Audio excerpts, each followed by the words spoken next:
before, we are from the poorest to fifth richest province kami.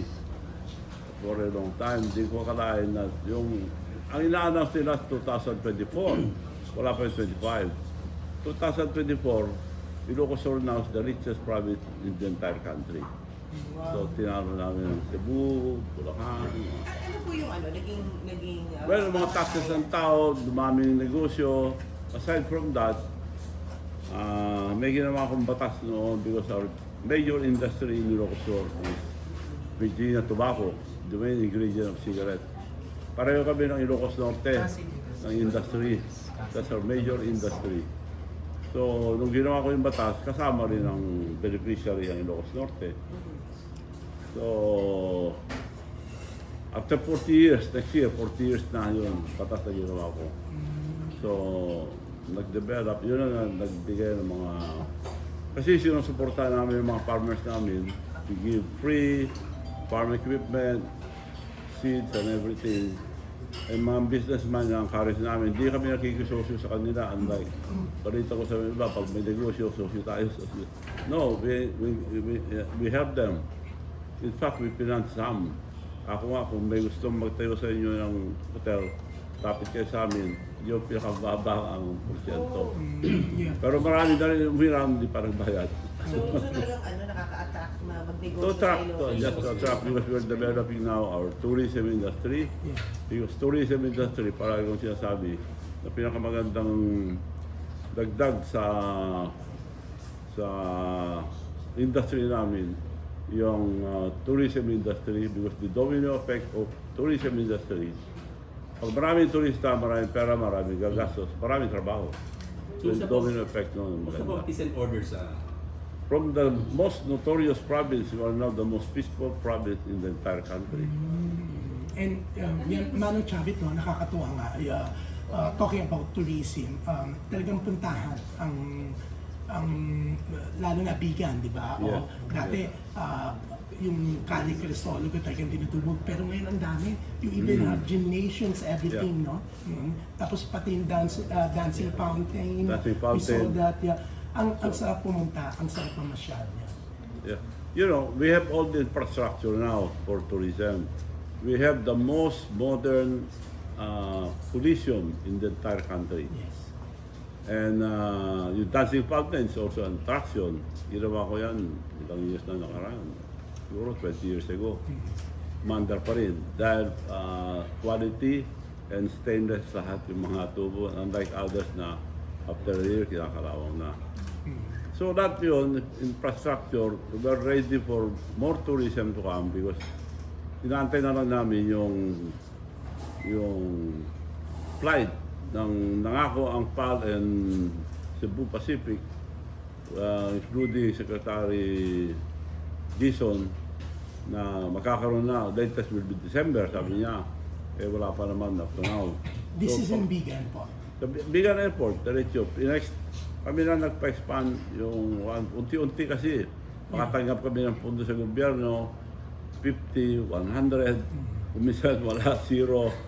Unlike other provinces na ang daming pondo nila sa mga airport. Yeah. And we heard, aside from Bigan Airport po, magkakaroon din even sa Andon, tama po ba? Iba yun. Magkakaroon din. For future purposes yun. So, ang bongga, ang dali nang pumunta po na Ilocos. Yes. So, And with this po, nakakatuwa na ito nga, balitang yung acquisition po ng Miss Universe organization, no? Interesado po kayo. So, parang hindi na mahirapan magkaroon ng host city kasi pwede sa Bigan, everything. Kasi di ba, sa itsura po ng Bigan, sa dami na attractions, ang daming pwedeng puntahan, you even have your own coliseum. Pwedeng dun mismo ganapin ang Miss Universe. Hindi, dito rin sa Manila, Dito. dadalaw lang doon. Pero kung ever bibili natin, noong araw hindi ko binili dahil binibigyan naman sa akin anywhere. Anywhere sa buong mundo, bibigyan namin sa iyo because it was declared. Miss Universe dito, the most successful ever 2017. noong 2017. So, binibigay sa akin, wala nang discount, sabi nila. Meron nang discount na wala nang down payment. Kasi nung kinuha ko Miss Universe, nag-down pa ako ng $1 million, unrefundable. Tapos another 5 million. Tapos another 6 million. Umabot ng 12 million, saka lang binigay.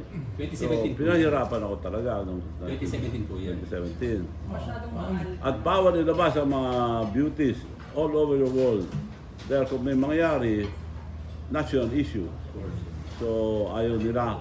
Nung nabayaran ko na, nandito na, nilabas ko lahat. You cannot do that because it's, you know, Miss Universe is a big company, masisira Miss Universe. No, I pay you already, I'll do anything I want. Nilabas ko lahat, buong Pilipinas. Kaya nakilala naman ang Pilipinas dahil sa Miss Universe. And we gained, according to them, the Philippines gained around $500 million worth of media mileage. Kaya nakilala ang Pilipinas. Yung tourism nun, ay So lumaki yung tourism natin. Noon. Yeah. So, ito pong balak yung pag-acquire po ng Miss Universe Organization. Kumusta po? Well, They're coming here daw po? kaya nga, Sa January. hindi ko na hinano. Ngayon, pinasabi ko na kasi nagka-problema ang Thailand. Dito na hindi yata nakabayad. Nakipag-partner sa Mexico. Nasira din yung last na pa-contest nila. Yes. So, sinabi ko na I'm interested to buy. Kinausap ko yung mga officials ng Miss Universe dati. They'll be arriving here next month, I think, after the holiday. Sino pong They'll arrive here. sino officials po yung nakausap ninyo? Yung mga taga-Mexico Yung, po ba? yung mga dating may hawak. Like si yung President and Vice President noon, Paula and sino pa yun? Paula Sugar. And, involved pa rin sila. Involved pa rin sila. hindi na. Kaya nga sila, unang kinunta ko to talk to them kung for sale, I'd like to buy ka. So parang Pero- middleman, ganyan. Ah. Parang sila po lang yung kasi parang nag-retire Sila po handle ng opposition. Oo. Dahil sila ang sanay dyan eh. Yeah, Pero Manong Chapit, meron na bang napag-usapan o may nabanggit ba sila sa iyo na figures? Wala pa. Wala pa. Pero ikaw, ready ka kahit ano pang figures siya? Yes, if the price is right. Well, how will the price be right? Ano yung makapamantayan nyo? Hindi ko pa alam. Hindi I ko pa alam. remember last time nung sinasabi nyo, di ba, parang hindi nabalik yung investment nyo back in Yes, Malugi kayo. nung kinuha ko yun, sinabi nga nila, maaaring malugi, maaaring kumita, more or less malulugi. Kung maganda sa ating country, magkano malulugi? $1 million, $2 million, I'm willing to get ka ako. So, kinuha ko, maski lugi. Kung makakatulong naman, no? Nakatulong sa ating bansa. So, Manong Good Chapit, for our country, pero lugi ka. That's why, walang businessman na kumuha ang Miss Universe, not even the government. Lugi. So, ikaw, Nung pinagpaalam ko noon kay President Duterte, kukunin ko Miss Universe. Maganda yan, pero hindi kami makatulong, walang perang gobyerno, bankrupt sabi niya. Yeah, Hindi you're ho, good, ako nang magagastos sa lahat ka ako. you're a good businessman, Manong Chapit. So, pero dito, willing ka malugi. Yes. Just for the country. Yes, for the country, para mabalik lang ang ano, kasi bagsak lahat eh. Bagsak ang industry, bagsak ang tourism. And the worst is bagsak ang foreign investment. So, mayroon nang patakbuhin ng So, yeah. So, kung bagsak. baga, mapupromote ang Pilipinas, magkakaroon ng domino effect na maganda to para sa mga businesses, mga iba't iba, tourism, everything. So, malaki talaga ang tulong for our country. Kaya magandang ang interest ko lang makuha dahil maganda next year dahil 40 years ago, ginawa ko yung batas. 40 years next year. Yeah. Number 40 in the Bible is very significant. Ang daming ibig sabihin. So in short, number 40 is and a for a new beginning. So sa Bible, ang daming number 40.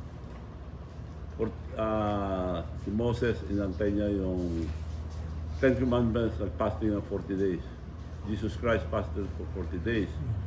Ang daming ganon na numbers. Very significant ang 40. So, ang ibig sabihin ng number 40, start of a new beginning. So, tama-tama next year, 40 years na yung ginawa kong batas.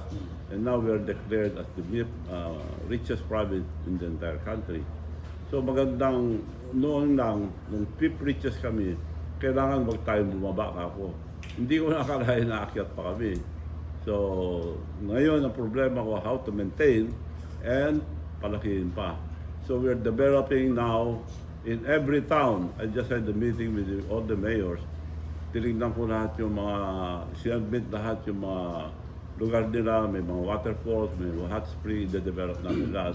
Meron na kaming boardwalk doon, na ganda. Yung surfing is already prepared. And ang pinakamaganda doon ngayon, yung Chavit Coliseum, the most modern Coliseum in the entire country. So we have all the infrastructure now for tourism.